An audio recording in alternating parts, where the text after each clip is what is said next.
can read that, I guess. All right. But if you have questions later, we'll have questions during.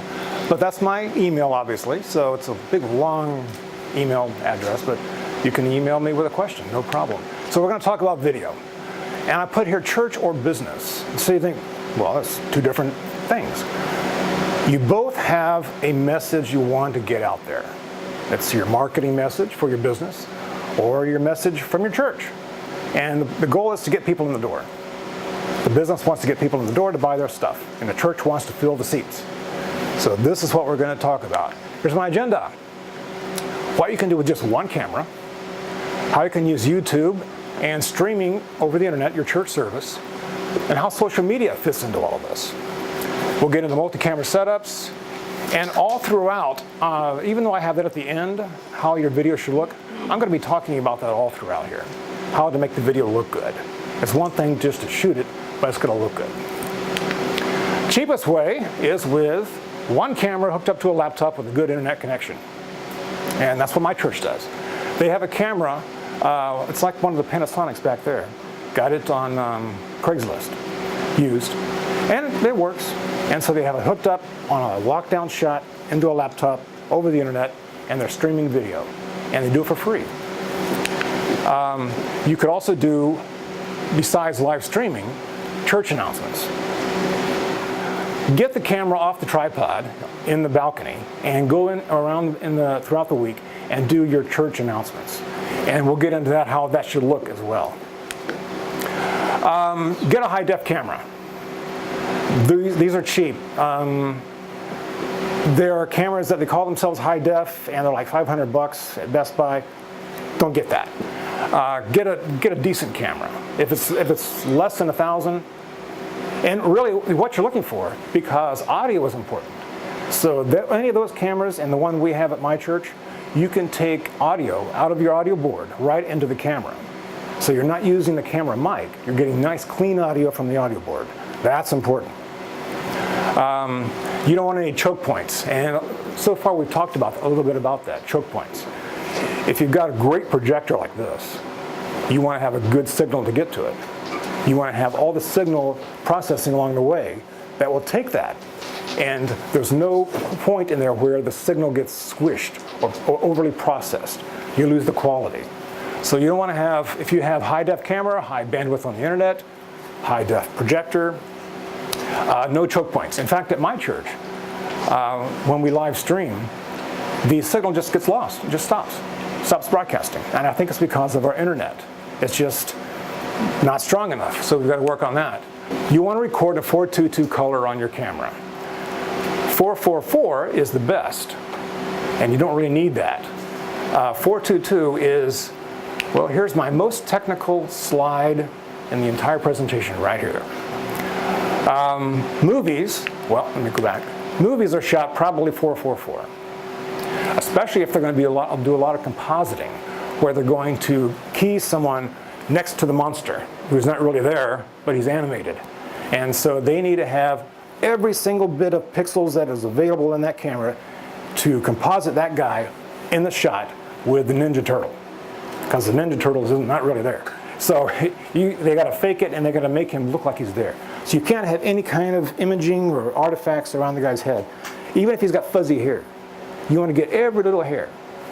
What do those numbers mean? Well, a 4 pixel is a sample of, when you say 444, yeah, it's 4 pixels wide, and that's about 1 millimeter. So if you got your laptop, 1 millimeter is about 4 pixels wide. So if you got 4, the first 4 would be the luminance signal. You never mess with the luminance signal, because your eyes can see luminance changes very easily. Color, you can get by with a little bit less. So when you go 444, that means every single pixel has every single color and every single luminance value to it. And that's, you think, oh, that's good. Well, it is good. But you don't need it, because the eye can't really perceive between 444 and 422. 422 is half the color information. So it's a smaller file. And if you're going to chroma key, green screen somebody, and church announcement videos are a lot of green screens.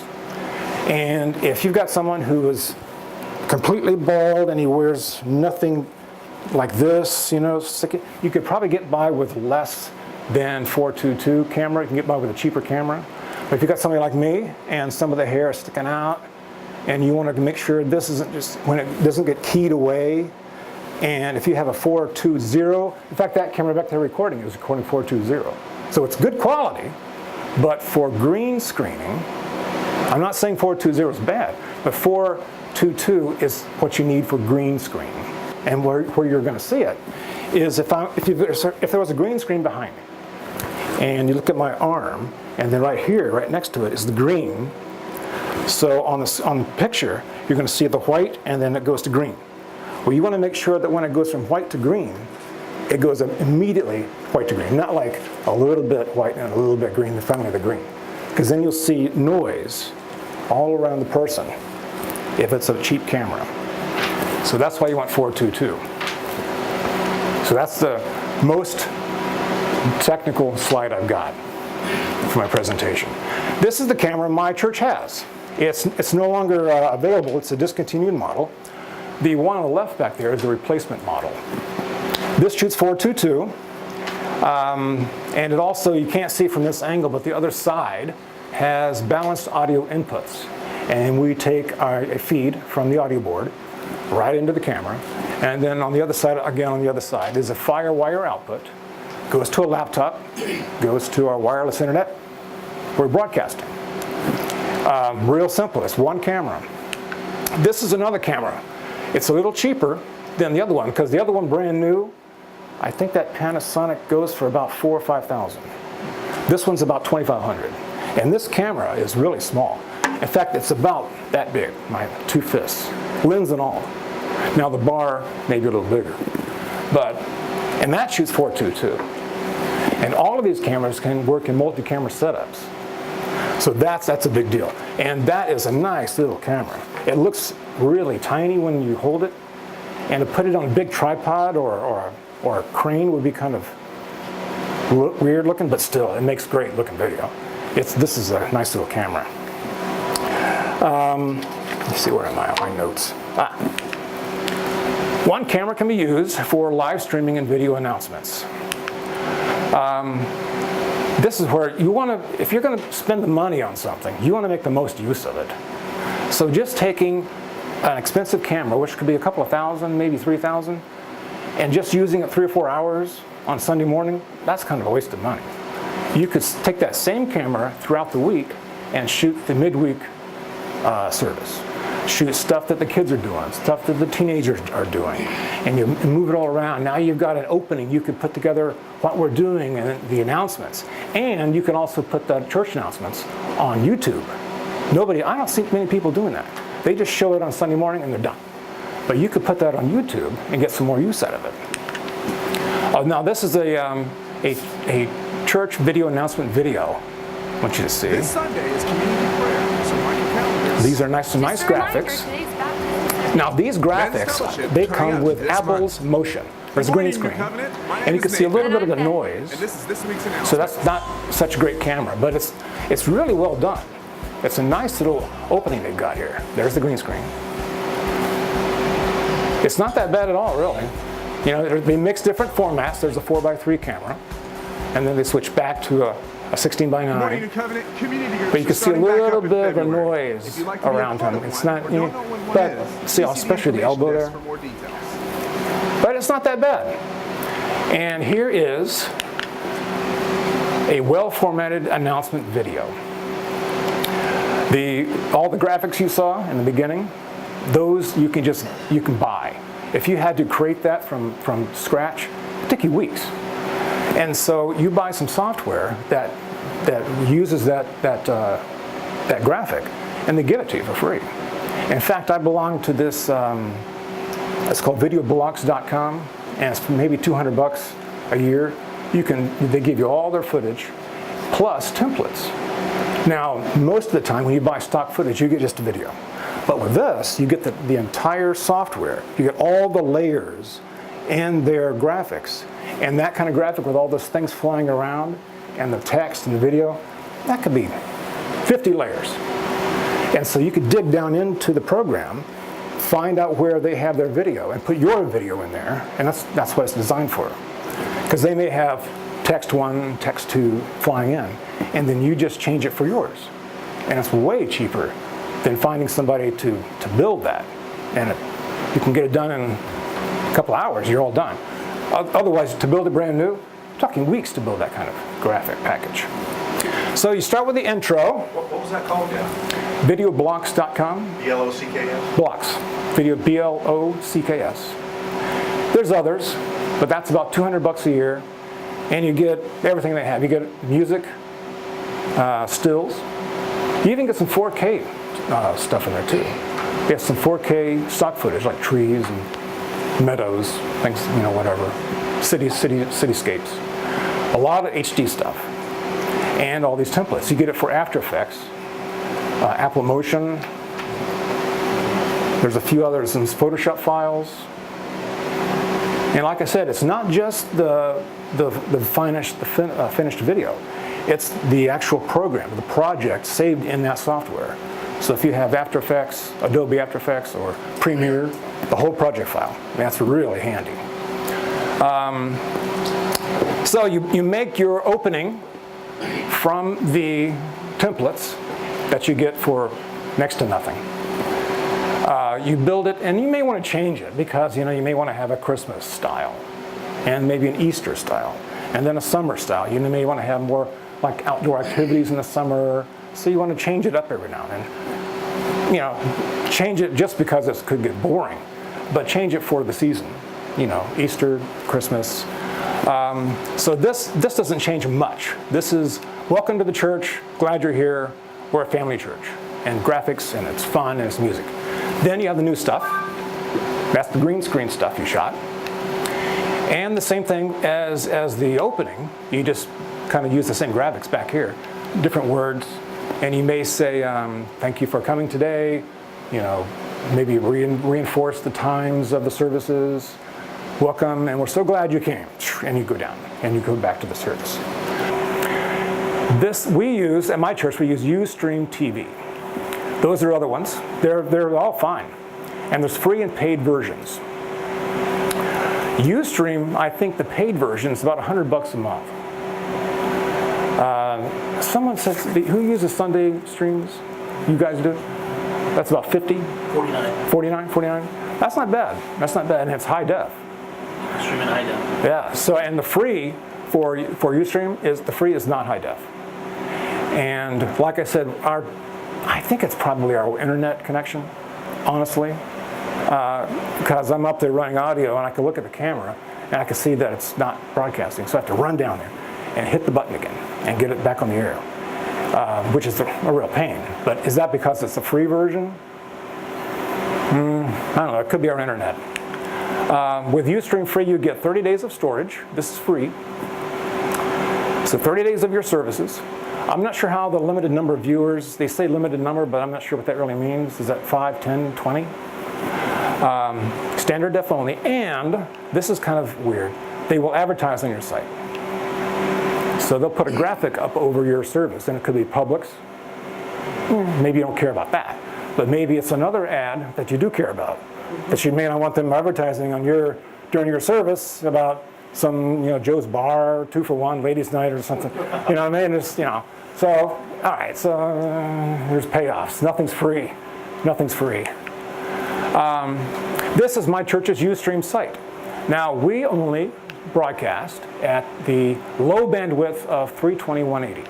Hardly, not even standard def. That's probably good for the mobile device. If you're going to just watch our services on your iPhone, that's probably good enough. Oddly, even though it's only 30 days of storage, we have services back in May that are still available to be viewed. And maybe they're just not very careful about deleting off old services, I don't know. But we have stuff from May that still, you can still watch. And they're all here, so they're available. Now, stuff you can do on YouTube. That was just live streaming. YouTube. Your entire church service can be put on there, which is maybe good or bad. I would suggest maybe short excerpts, maybe editing, and then the weekly announcements. Because, like I said, most people, they only play the announcements on Sunday morning. Why not go to YouTube and put it on YouTube? A sermon tease. Your pastor is saying, oh, I have a new sermon series coming up. I'm going to do a little video and tease the whole thing. And then you can send it in an email to all the people and say, here's what the service is going to be about. Did you have a question? Isn't there a limit of time for video on YouTube? There used to be. Yeah. There used to be. I've seen, and it's free. There used to be, I think it was 10 minutes. Yeah. But now you can go up, an hour. You put an hour on there now. I don't. Concerts on YouTube that are an hour and a half, an hour and a quarter. Okay, I didn't know. Yeah, I had this video that was an hour long, and I wanted to upload it, and I couldn't. So I had to chop it up into parts. But now I'm going to put it back together and upload it. But yes, you could put up an hour, maybe longer. And there must be a limit. But yeah, there's no limit. Just 3 hours? Okay. Well, that's a long service. I hope your pastor doesn't go 3 hours. You got more problems than one. Testimonies from people and missionary updates. This I like. How many times has a missionary come to your church and they say, oh, we're going to dig a well in some African place, some African country. We're going to take a collection up, and everybody's all, oh yeah, here we go. And he takes the collection. Thank you, everybody, and off he goes. You don't hear a thing about that. Well, why couldn't, and you know he does this, that missionary is going to go drill the well. He's going to take pictures with his cell phone. He could email those pictures to everybody that gave. Now your pastor gets the pictures, you put it into a video, and you say, look what we did. We took up a collection, and this is the result. Aren't you all happy? I think that's a good idea. And I've never seen that. And you know that with a cell phone, and he's going to go over to in the field, and he's going to take pictures, and he'll have an update. Video tour, if you're in a building program, people are getting to a building program, it's nice to show them an update. And all this is on YouTube. And of course, music performances. Now, this one, go. Get around the copyright issues on the music. Because I don't think CBLI or CCLI will cover that. I've heard of several people with YouTube bumping into it Yeah. down on YouTube. Really? Even though they have a CCLI or something that should cover it. It's Google. Are you going to really, you can stomp. Yeah. They take you down. Still got I guess, what were the ramifications of that? Would they just say, take it down, and so you do? Then they had to contact them and say, hey, no, we're good. And they go, oh, oops, sorry. And they do it again in a month. That's some of the cases I've seen, but Okay. Google don't care, so. Yeah. It also depends on how long you're going to use that music. If it's, an hour concert, it needs to be your own content. But if you're using just a snippet, you can That's true. release up to 8 seconds.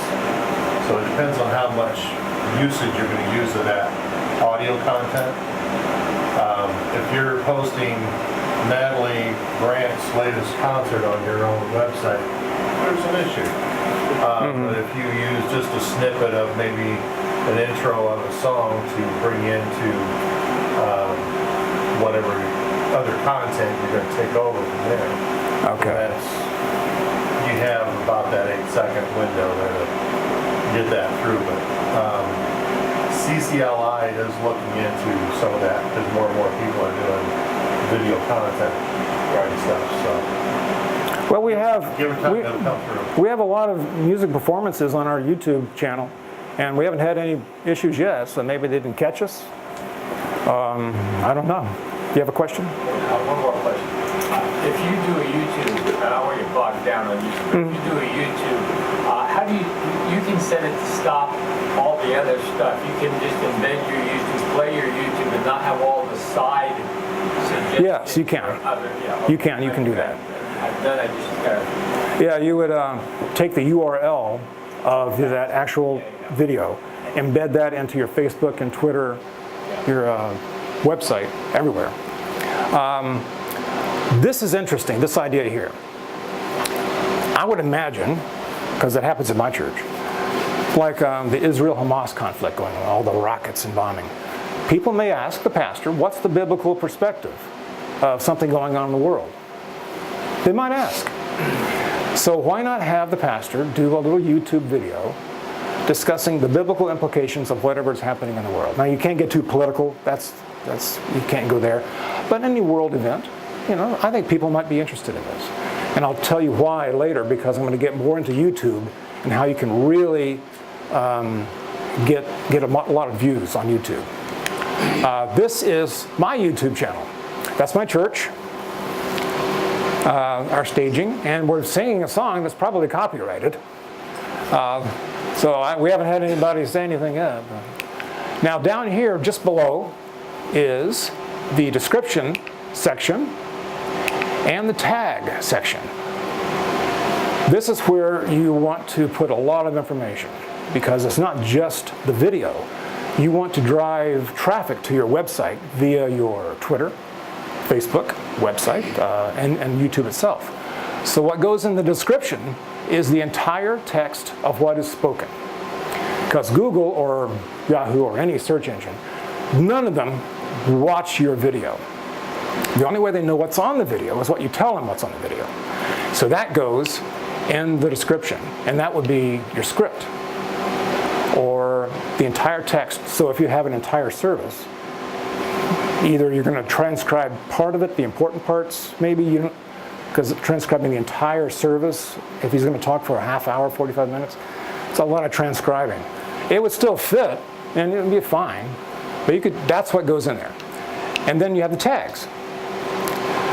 What goes in there is anything you could think of that anybody would ever do a search and find you.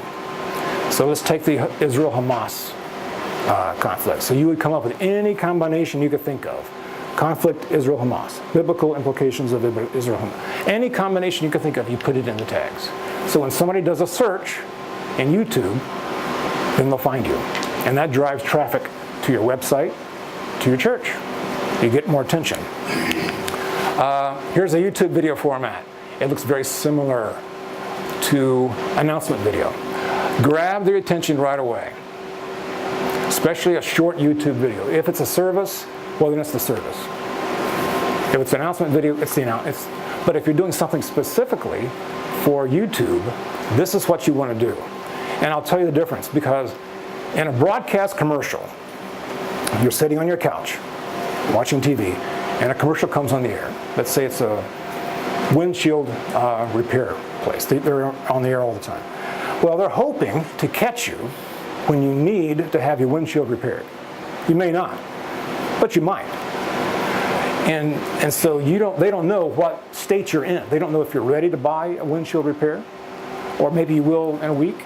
They don't know. They're just hoping to catch you. So it's very passive selling. YouTube is much different, because someone put in a search bar on YouTube and said, what is the biblical perspective on the Israel-Hamas conflict? They just told you what they want in the search bar. So you already know what they want. It's not like a passive commercial on the air where they're hoping to catch you. They put in the search bar what they want. So you already know they're looking for what you have. So you tell them within 6 seconds. So you want to know the biblical perspective of the Israel-Hamas conflict. Well, I know the answer. That's what you want to do. If they're searching for some kind of a video like that, if you're doing a video specifically for YouTube, if it's your service, well, it's your service. So you don't have to reformat that. But if you're doing a YouTube video, you're trying to attract attention, either business,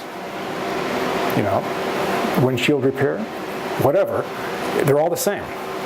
Get their attention within the first few seconds. What you don't want to do is, I'm Pastor Giles from St. Ralph's Episcopalian Church out on US 19. We've been here 50 years. I'm the third pastor of many. And okay, they've clicked away. They've clicked away. No, you want to grab their attention right away. Qualify yourself. You just said something kind of, you're claiming some authority to tell them why you can say that. And then end with a call to action. For more information, come to our church. We're located at, that kind of thing. So they don't even know who you are. until the end. Now you may have a lower third graphic, you know, Pastor Ralph, you know, you may have that. But really, you're going to give them the information right away. That's real important. Video in your social media website will increase your Google rankings by 40 to 50%. Real important. Why is that? YouTube is the second most, some of you guys may know this, 98% of the searches that are done on Google. And then also YouTube will share that power too. And so when you have a video on your Facebook, your website, Google likes that. And if you have a lot of them, they like it even more. So if you change it up, even just your church announcements, that's one a week. That's pretty good. That's better than no video at all. And if you put just the church announcements video, your Google rankings will go up.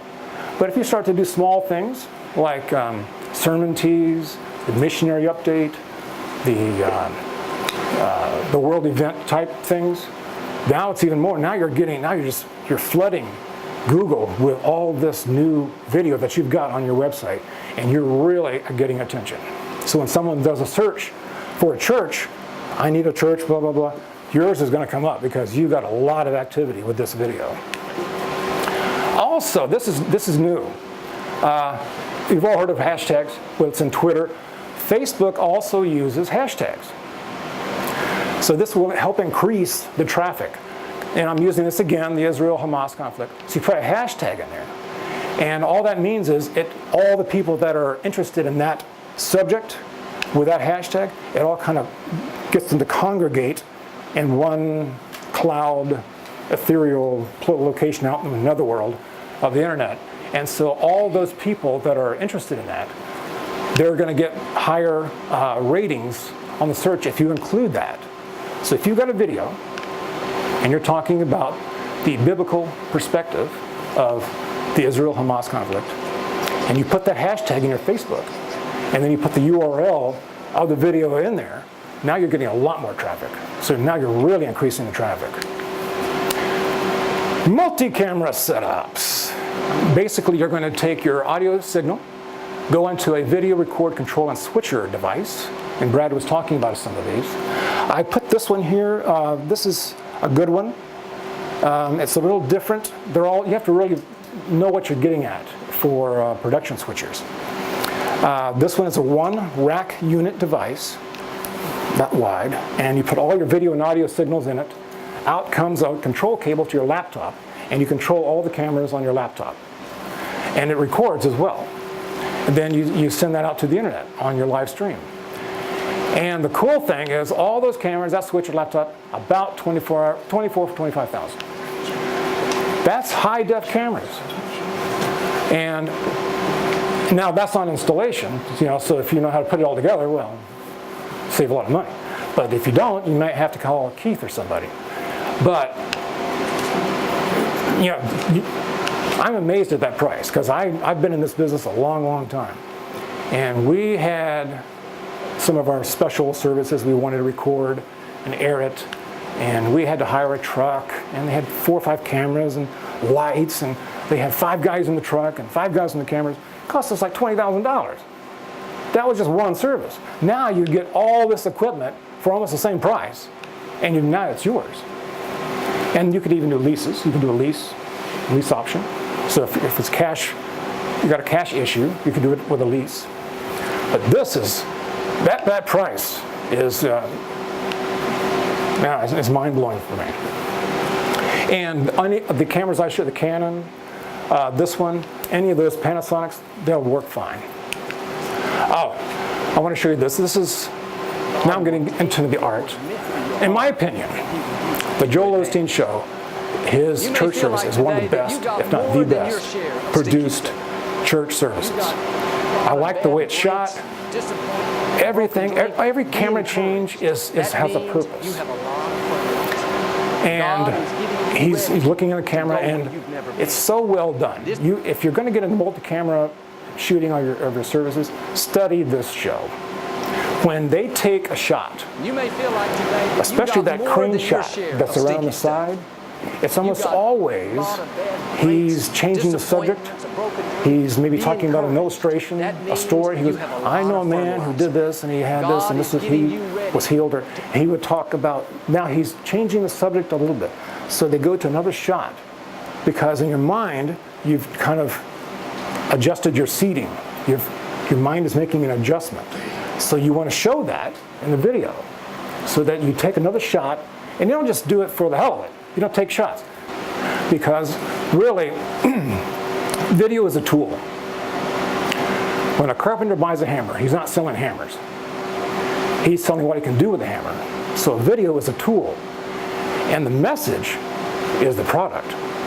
So you want to make sure that everything you do, audio, video, projectors, it enhances the message, because that's the most important thing. So any camera take has to enhance the message. You don't just do it for the hell of it. This church, that is Nameless Church, they air their show, so they got to get to a half hour. So if they got a clip like that wide, and they got to take out this middle portion because maybe the pastor stumbled or they don't want it, so they just take that out and put it together. Now it's camera one, but now there's an edit. So if they were to cut and just let the video roll and show that cut, his head might be over here. So he's going to be all of a sudden like that. So what do? They dissolve. Like a 3-second dissolve. So for 3 seconds, the guy has 4 eyes because it's like, and it was hideous. So don't do that. Study this show. Study this show. Because every camera take, it's almost always at the end of a sentence or at a pause. And that crane shot is always when he's changing the subject or the pacing. It's got a bit of it. It's an art form, but it's all supporting the message.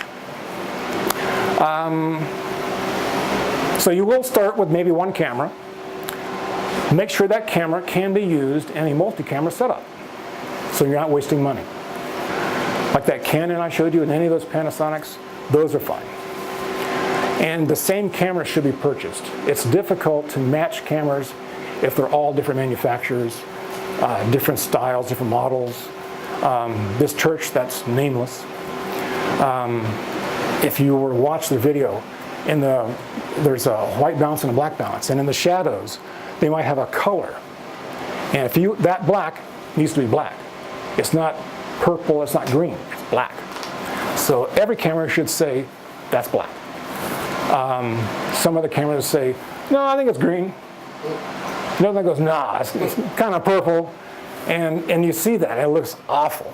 And that's because their cameras don't match. They're different manufacturers, different models. So get the same camera. And then volunteers. Most of these church video productions, audio, is run by volunteers. So normally, without video, you might have an audio guy and maybe somebody doing graphics for the choruses. So there's 2. But with 4 cameras, you've got 4 operators. You've got 2 guys maybe at the console, one switching for cameras, and one guy running the iris on the cameras when they switch from the audience to the platform. You know, the iris has to come up and down. So you've got 5 guys minimum on video, plus the audio. So you've got 7 to 8, maybe 10 per service. That's a lot of volunteers. And you can burn them out. So you don't want to burn them out. Don't mention that. Well, because there's 2 audio guys, me and this other guy, so we take turns. And he can't make it, so I do 2 in a row. And well, you take next 2. But if you're on camera every single Sunday morning, that's going to get old. So you need to switch out crews. And then with more cameras, you're going to need more lighting, better lighting. Yes. Got to have that. And going with that, what do you think about putting cameras on like a remote type? That works, especially in a smaller church. Like 2 operators and then 2 on the. You could do that. You could have some cameras that are robot, where they're not going to change much the shots very often. It's going to be maybe a head-to-toe shot of the pastor, and unless he runs, if the pastor runs a lot. If he just takes off running, then that robot's not going to keep up with him. But if he's just, walking, yeah, you can do that with the remote control. And there's somebody back there with a switch. So that could be almost a lockdown. But We'll talk about some of that. yeah, some of that later, yeah. But a lot of times you're going to want an operator just to give it that organic human feel, especially close-ups. And if you have a crane shot, well, you've got to have an operator on that. But yeah, you could mix it up, maybe some robotic cameras, but then you're going to have somebody on the remote control of the robot, unless it's a truly fixed camera and it's just getting the platform and it never moves from that shot. Okay, if the guy doesn't move very much, but if you got a guy that likes to walk all around, take off running. Let me text my pastor right now. We had that discussion yesterday. Throw something in there that we Yeah. can consider, because we're on the verge of moving to something at this level. But so you've got this 7 volunteer setup. Yeah. You've got all the equipment, you've got all the gear, and this Sunday you roll it out and it looks great. The next Sunday is Labor Day weekend, and all your volunteers are Oh yeah, that's bad. shoot it with one camera. Oh. And so now your audience is seeing a really great production one week, and it's really bad the next. And then you never know how each week goes. So I've been telling my bosses, if you're going to commit to this, Yeah. you've got to commit to it every single. Oh yes. Oh yeah. And sometimes that means volunteers, and it might mean staff, if you want to do it every Yeah, because you single want week. consistency. Yes. Yeah, you've got to be consistent. A lot of churches are hiring at least 1 or 2 people to be their media person. At least that's the organizer. He's the guy, and his job is more than just doing video, but it's organizing volunteers, and that's the hard part. Along that same line, Dewey, which is good, it's good to develop a good volunteer team so they're not out there every Sunday. And I know that depends on the size church. One thing that we're working on is we have access to some of these schools that have, the kids need internships. Some of them are video, some are film, some are audio. And we're working on a program where we can pull in, so when you get in that situation, call me up and say, hey Keith, I need some interns. All we're going to do is make sure that they understand what you need, and they can run either a camera or they can shade a camera on a CCU, and that way we'll have a pool of people that we've already said, yeah, they can handle this, and say, here you go, Dewey, here's a couple. That's going to be a free service because it's an internship. They need to learn how to do it in the real world instead of just behind a book. So, Yeah. Case in point on that, there was a young guy at our church, and he was volunteering, helping out, learned a lot of stuff. He got pretty good. A church hired him, and he's only at our church maybe a year learning all this stuff. He's got a full-time job now in St. Pete doing this. So, a good-sized church, they're looking for people like that could handle this kind of information, this kind of video. And I think I'm done. Any more questions? Yes. Do you have any recommendations on video editing software that you use? I like Adobe. One of my former jobs was an adjunct instructor at St. Pete College. So I still have that status. So now I get the educational discount. So for $29 a month, $29 a month, well, 30 because it's $29.99. 30. I get everything Adobe makes, and it's a cloud account, so I get everything. Most of it I don't even need. Some of it's stuff I would never use, but it's everything, and that price is unbelievable. Do you just need a .edu address? Yeah. So I think a church could probably handle the same thing. Get an educational discount, and you get everything they have. And all the latest updates too. You don't have to wait for a year to get the new CD, DVD. They give it to you right away. So if there's 4.1.1, you get the 0.1 right away. And it's everything. You get, most of it you won't even need. But if you have somebody that does websites in a church, they give you Dreamweaver, Muse. There's a few others. But if you have somebody that does websites, they get all this free software. They could do anything. So it's really a good deal. Avid is a good one, but What was the last one? They also will run specials Software itself. where if you pay Or Photoshop. for a year in advance, it's less. Really? That's what I'm on right now, and I actually had started my subscription for school at a student price. And then they had an even better deal, and even though I already had Ah. the subscription, they went ahead and changed my what was price. the new price? I paid, I don't remember what it was. It came out to like $15 or $18 a month for a year because I paid up front for 12 months. Wow, you can't beat that. Oh yeah. And that's good software, especially Premiere editing. Oh my gosh. The two main editing software is going to be the Adobe Premiere. It's been out for years. When Apple bought Adobe Premiere the first time, they came out with Final Cut Pro.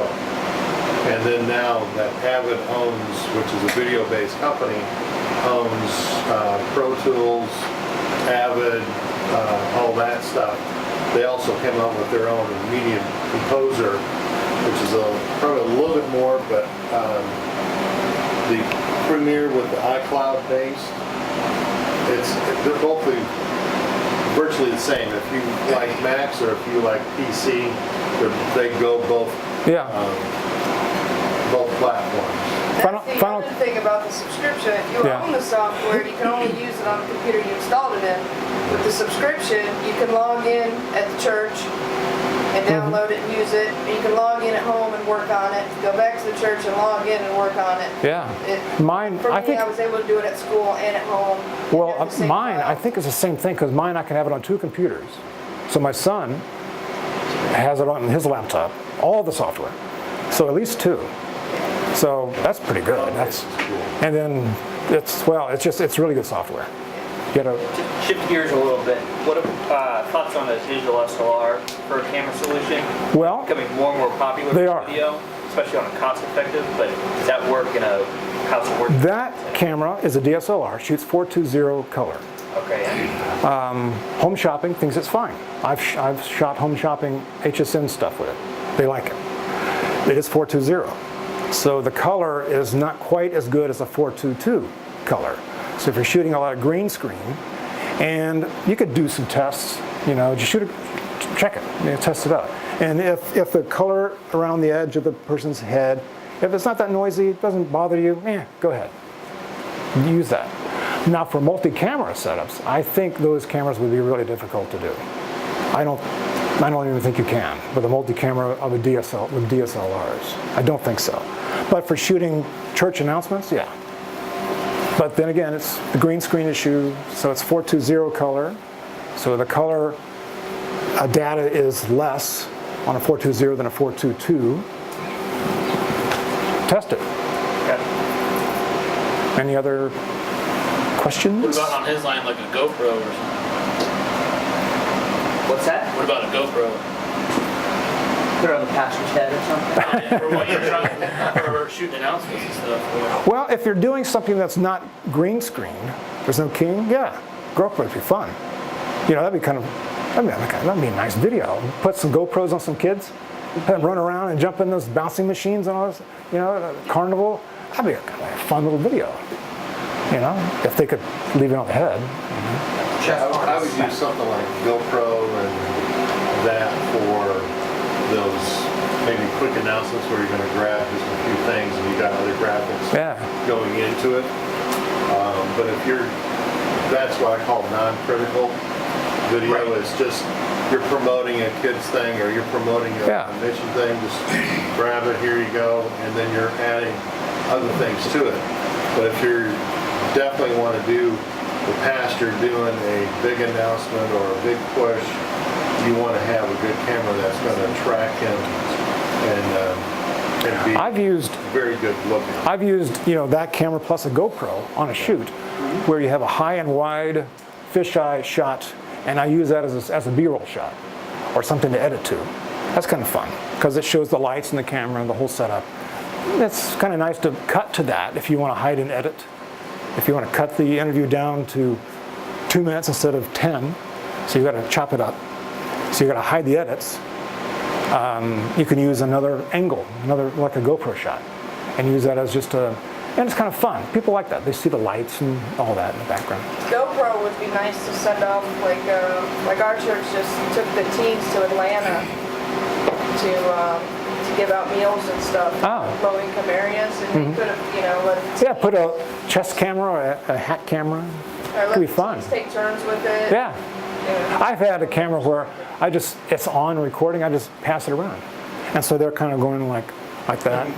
And so it's kind of fun, it's this weird video with, flying up little noses, and it's kind of Where fun. does TriCaster fall in this line of equipment? That's a good one for, I think they're kind of pricey. They sometimes will use robotic cameras. Right. And we were talking about that earlier. You could use a combination of robot cameras that are affixed, but if you want to have an operator, then you could mix it up, I'm sure. But you're recording to this Blackmagic unit that you... Yeah, well, to a laptop. You're recording to a laptop? Yeah. And is that's a live mix that you're recording? Or Yes. Or, if you want to do mixing in post, what would you record? Well, you're going to record the high-def images from your live switch. So if you want to fix it up or change it or edit or cut something out, you would take that finished, switched, I call it a line cut, your switched recording. And you can also record each camera separately too. So every camera could record. Right. So if you miss a shot, Are you recording those to a hard drive or to... you can record it to an SD card inside the camera, in the camera. But you want to have your main video to be your switched output. So that's recorded on the hard drive, on your laptop. And then you can go back in later Substitute. and edit, maybe add a new lower third. You didn't add it in there when you should have, or you had the wrong verse. Yeah. So you just put a new one on top. Or you wanted that shot, but you missed it. Somebody was reacting, they laughed, you didn't get it. But the other camera got it, but you didn't punch it up on the laptop. So you have it recorded on the camera that got it. So you put it back in. So you could re-edit your live shoot that way. How many channels of audio are you recording to? On that one, probably just 2. On that switcher, I don't know. If you had an audio mess up or something, what would be your backup for? Well, for instance, my church has a PreSonus. And you can record onto a Mac every single channel of that. So it's not just the output of the master, it's every single channel. So when you play it back from the Mac, you're playing back what is a real live mix. So you could go back and get that recording that you messed up somehow, or the cable got loose, or anything, and replace it. So you could do that. Or I guess if you had a separate audio recorder, that was your fail-safe. If you thought maybe your laptop was crapping out on you, so you wanted to have an extra recording, you could do that. Hey Keith, is that something that you would put on that an intern can do as a part of their program, the video editing type stuff? Yeah, the video editing, because that's what they're learning. Okay. And so we're working with some of the schools to do a internship through us and be able to provide for some of our clients. It's a learning experience for them, and then now they can apply what they've learned from it. So, the video editing will be Any more questions? I'm done. I have talked out. Okay. Everybody hungry? Yes. Go. Okay, let's all stand.